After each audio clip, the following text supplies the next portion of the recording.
Hey, it's good to be with you all again today.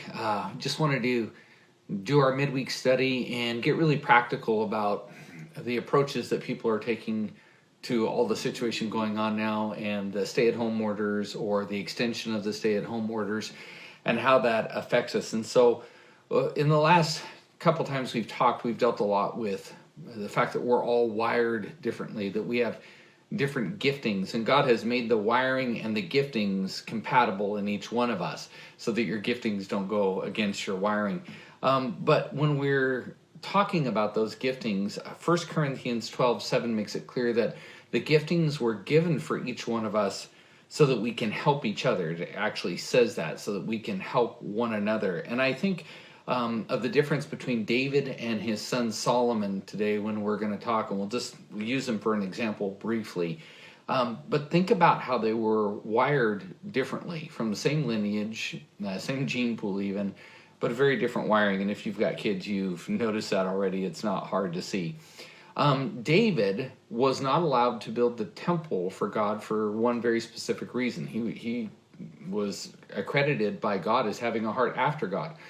But when he wanted to go and build the temple for God, the Lord said back to him, David, I can't let you do it because you're a man of war. That's 1 Chronicles 28:3. And he says, you're a man who's got blood on your hands. And it's righteous blood because there were battles that needed to be fought. But nonetheless, it was blood on his hands. So he couldn't do that. Now, God made him to be a man of war. He made him for battle because there was still Philistines in the land that had to be cleared out because God's people come in and they're still being oppressed by them. So he had made him to be this man who would come in and liberate the people. This was God's design in David's life, at least a piece of who he was. And so we see that particular gifting stopped him from doing the building of the temple. Now we come to Solomon, and Solomon was given a very different nature than David by God, who designed him. And he was designed to be one who would receive wisdom, that he could live the whole time during his reign in peace. And that's actually 1 Chronicles 22:9. It says of Solomon, his name shall be Solomon, for I, God, will give peace and quietness to Israel in his days. And so he was able to take the materials furnished by David, his father, and actually then build the temple, because they've got different giftings for different times, because we know that too. There's different seasons, a time for war, a time for peace, we're told in the Bible, and these things take place, and who knows when, but God knows when, and he puts the right people in the right place.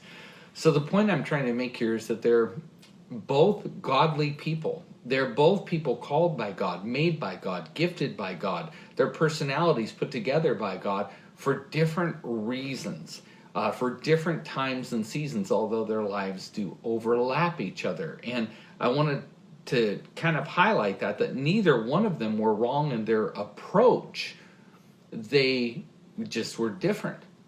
And that brings me to today, and that's why I'm bringing this whole thing up here, is because as followers of Jesus, I kind of think there's three camps, and I'm sure there's more, but I just want to give three in response to how things are going right now. That first camp would be those who feel like we need to get back to life as usual, and they can be from very aggressive to that stance to, making a point and ready to push it a little bit, but not quite as aggressive as maybe others would be.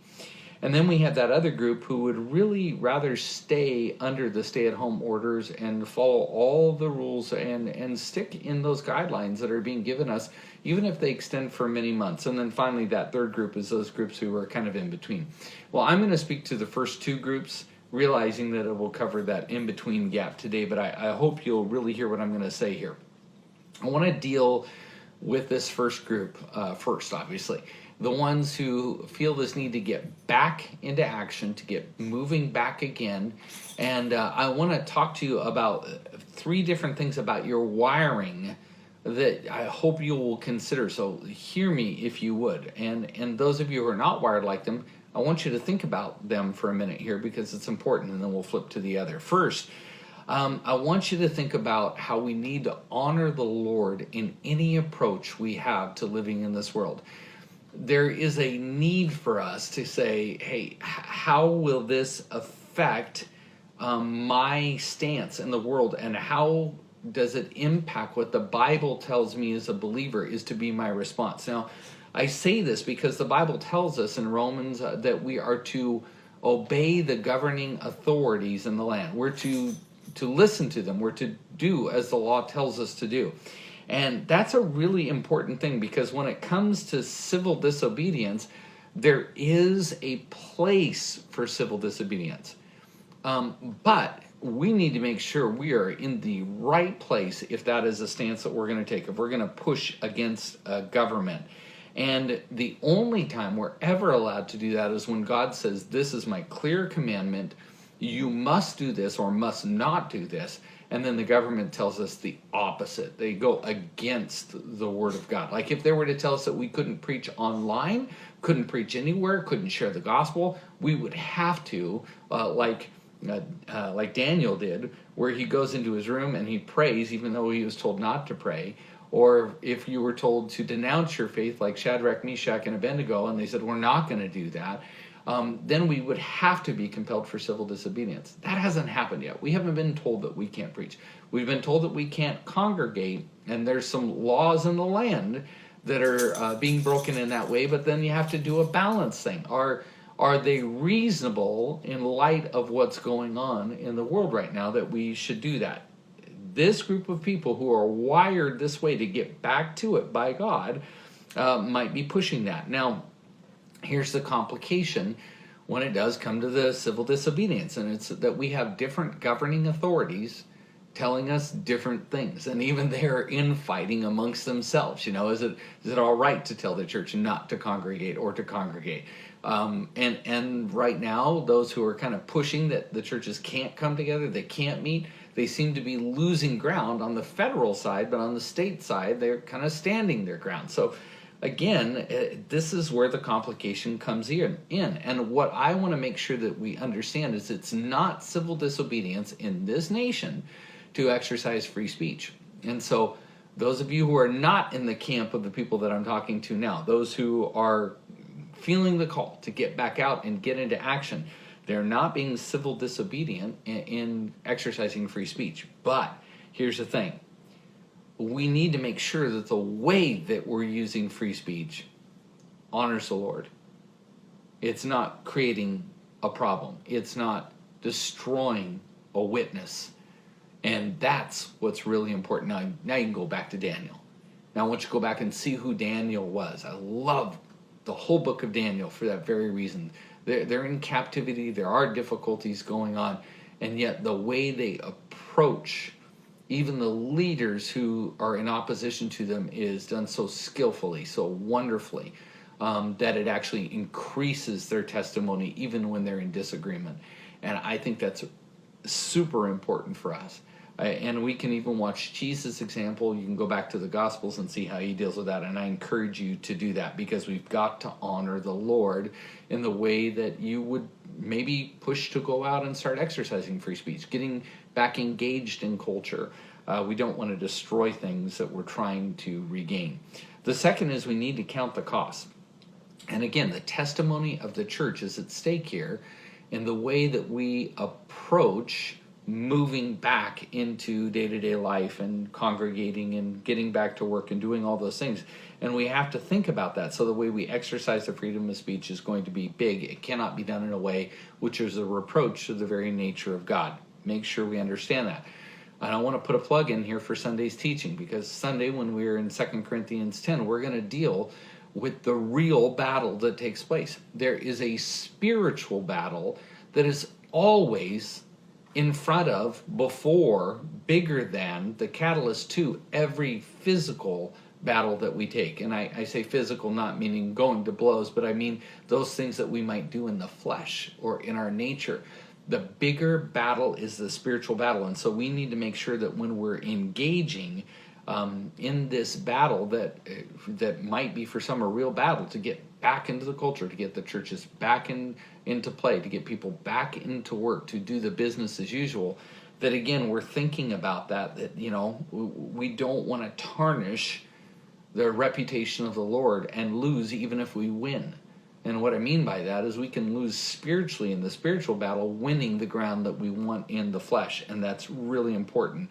And we have to think about the fact that there could be real costs as you go out and you engage back in life again. Do count the cost or the potential costs, because they are there. They're always there. Every time we're living and interacting, there's always a potential for loss or for cost. And do count that. And then finally, and this is the one I really hope you'll pay attention to. I think it's really important. Don't forget the rear flank. I'm going to use an example that comes from Deuteronomy 25:17-18. And it says the children of Israel are getting out of the Egyptian captivity. They're heading back home to the land that the Lord's going to give them to establish a nation. And here's the verses for you. It says, remember that what Amalek did to you on the way as you were coming out of Egypt, how he met you on the way and attacked your rear ranks, all the stragglers at your rear, when you were tired and weary, and he did not fear God. So here's what I'm trying to get to on this. For those who are more designed by God to be those who get back out in culture, who engage, who take on battles, and hopefully do it in God's way, because it's the only way that it's acceptable.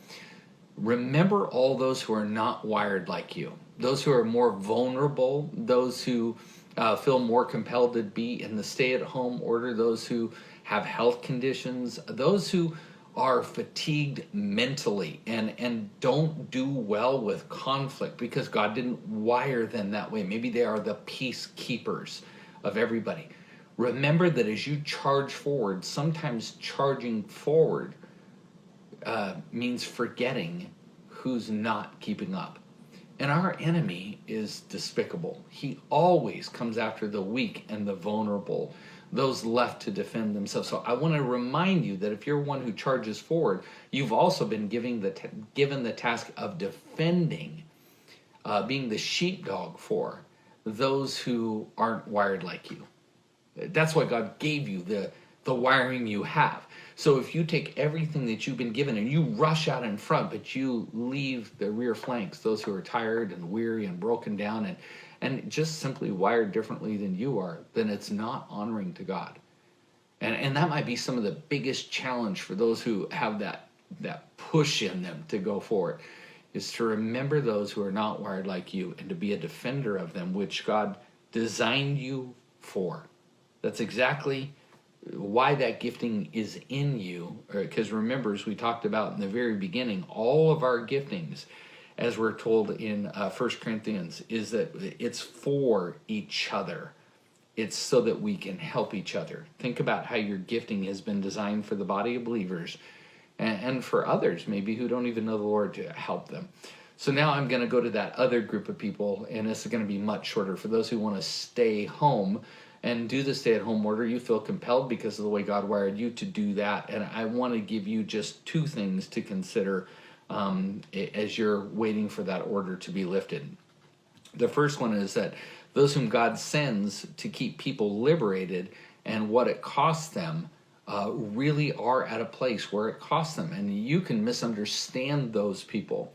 And hopefully they're doing it God's way, because if not, we got tension that we can't navigate. I mean, I don't know how to say that any better than that right now at this moment, but hopefully they're doing it God's way. But you need to remember who they are, because there is a cost to those individuals in warfare, to go into spiritual warfare, to go into places and to kind of push to open that up too.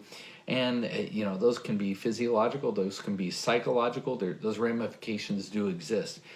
And I just want you to think about that. I've watched people kind of vilify law enforcement over the years simply because their job requires them to encounter difficulty over and over again. And if you watch somebody who is a frontliner, you're going to find that there are just times where they're pressed into action or to make decisions or to have to do things that other people who are not wired like them can't understand. I think the taser is a great example.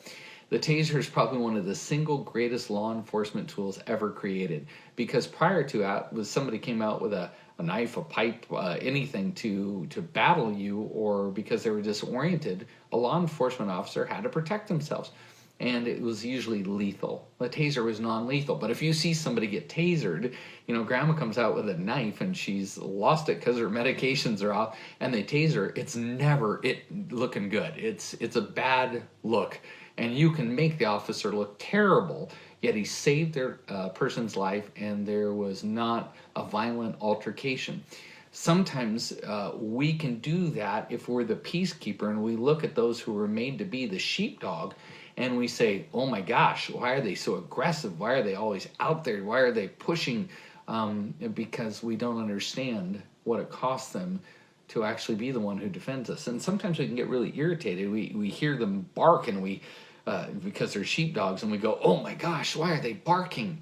And we don't understand their nature. They're not biting, they're barking. They're saying, look, there's danger. We need to defend this territory. We want to watch out for you.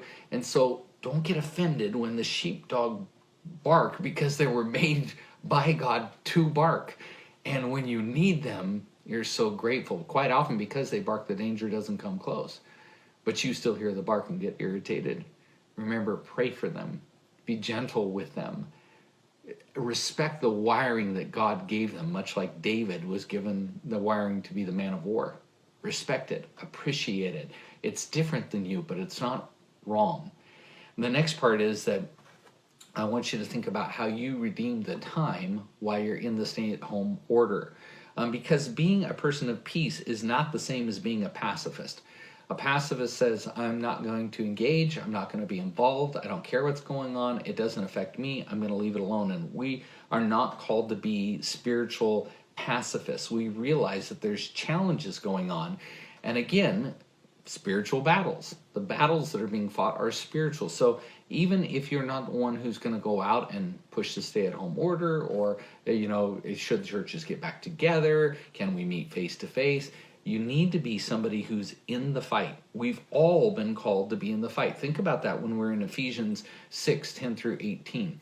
And we're talking about the spiritual battles we're in, and the way we're to arm ourselves, the way we're to put on the spiritual armament in order to be engaged. That's not a conversation to some. That's a conversation to all the church, to you and me and everybody in all their wiring. And so we need to get to that point where we realize there is a spiritual battle going on, and if you're not the front line in person, you need to be the front line in prayer. We're called to be those people of prayer, regardless of the gifting. And so I would just want to say to you again, remember to pray for those, and to pray for them by name. Governmental leaders, church leaders, individuals in your church family, other believers who are wired differently than you, maybe the sheepdog. Pray for them, that they would have wisdom, that they would respond according to God's word, that they would be good in their testimony because of the way they interact with people. You get the idea. Be people of prayer. And I want to kind of close this out by saying, and this Thursday is the National Day of Prayer. And if you don't know that already, now you do know. And I hope you will be in prayer, not just on Thursday, but maybe particularly on Thursday, because really, again, the battles that we're facing are so much bigger than we often see. I was thinking about even this basic piece here.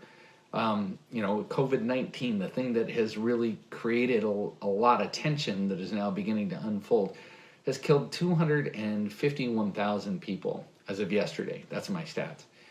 But I looked just to see what abortion had done in the same period of time since January 1st. And we're at over 14.5 million abortions since January 1st worldwide. That's 58 times more than the people who have died in COVID-19. Yet the world has not stood still for that. And that's not an uncontrolled virus. It's a choice taking place in the nation. And I personally hope on the National Day of Prayer that everybody would pray that would stop the world from moving. That would stop people from going forward until something happens to put an end to this. I mean, that's terrible stuff. That's where those people who are the stay-at-home people, maybe you are called more to be the prayer warrior. And God's called maybe some others to be those who are those of action, also of prayer, but to put action. I just hope that after this message today, maybe this has done something to cause everybody just to think to respect each other and our giftings, to make sure however we're using them to glorify God, and to realize we're not all wired the same. So be patient for or with those who are not wired like you. Understand them. Understand that God has made us uniquely gifted, that we could all help one another in the body of Christ. Hope you have a great week. Hope you do spend some time set apart for the National Day of Prayer, and I hope we can get together face to face sooner than later. We'll see you then.